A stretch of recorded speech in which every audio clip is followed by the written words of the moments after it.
ఆలయాల్లో అర్చకులు చేసే ముద్రలు ఆక్యుప్రెజర్గా మారి శరీరంలోని ప్రాణశక్తిని ప్రేరేపిస్తాయి. వీటి ద్వారా వీళ్ల కాన్సంట్రేషన్ హై లెవెల్కి చేరుతుంది. దీన్నే తంత్రం అంటారు. వాళ్ళు పలికే శబ్దాలు ఎలక్ట్రోమాగ్నెటిక్ వేవ్స్, విద్యుదయస్కాంత శక్తి తరంగాలుగా మారతాయి.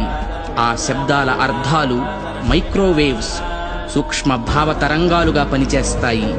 దీన్నే మంత్రం అంటారు. గుళ్ళు కట్టేటప్పుడు బంగారం, వెండి వంటి ఖనిజాలతో పాటు నవరత్నాలను భూమిలో నిక్షిప్తం చేస్తారు. ఇవి ఎర్త్ పిట్స్ గా పనిచేస్తూ శక్తిని ఆలయ ప్రాంగణమంతా వ్యాపింపచేస్తాయి.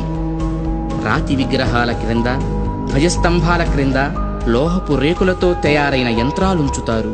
గాలి గోపురాలపై, విమాన గోపురాలపై లోహ నిర్మిత కలశాలు అమర్చుతారు. ధ్వజస్తంభాలకు లోహపు తొడుగులు వేస్తారు. ఉత్సవ విగ్రహాలను పంచలోహాలతో తయారు చేస్తారు. లోహం శక్తికి వాహకంగా పనిచేస్తుంది. దీన్నే యంత్రం అంటారు. మంత్రతంత్రాల ద్వారా ఉత్పత్తి చెందే శక్తికి ఈ యంత్రాలే రిసీవర్స్.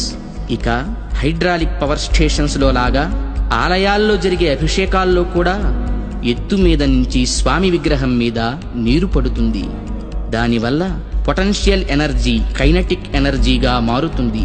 ఇలా మంత్ర తంత్ర యంత్ర ప్రక్రియలతో విశ్వవ్యాప్తంగా ఉన్న ఇంటర్నల్ ఎనర్జీని రిసీవ్ చేసుకొని అందరికీ అందించే కాస్మిక్ పవర్ స్టేషన్స్ మన ఆలయాలు.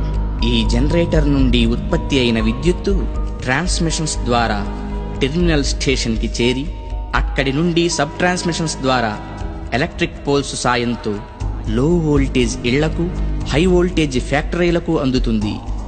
సరిగ్గా ఈ జనరేటర్ లాగే గర్భగుడిలోకి చేరిన శక్తి అంతరాలయమంతా ప్రసరించి పరివార దేవతల ద్వారా విస్తరించి ఎలక్ట్రిక్ పోల్స్ వంటి ధ్వజస్తంభాల సాయంతో సామాన్యుల నుంచి మహాభక్తుల దాకా వాళ్ళ స్థాయికి తగ్గట్టు అందరికీ అందుతుంది. అందుకే గుళ్ళకి వెళ్లే భక్తులు ప్రశాంతతను పొందుతున్నారు, గ్రహణ శక్తిని పెంపొందించుకుంటున్నారు. ఆ శక్తితోనే సమస్యలను పోగొట్టుకోగలుగుతున్నారు. అంటే అర్చకులు ఎలక్ట్రీషియన్సా? యా. అంటే మీరు చదివింది సైన్సా? Common sense. అందుకే గుండె పని చేస్తున్నంత కాలం దేహం బాగుంటుంది, గుడి పని చేస్తున్నంత వరకు దేశం బాగుంటుంది. నవ్య చైతన్య జీవనానికి అంకురార్పణ, భవ్య సౌజన్య భావాల సంతర్పణ.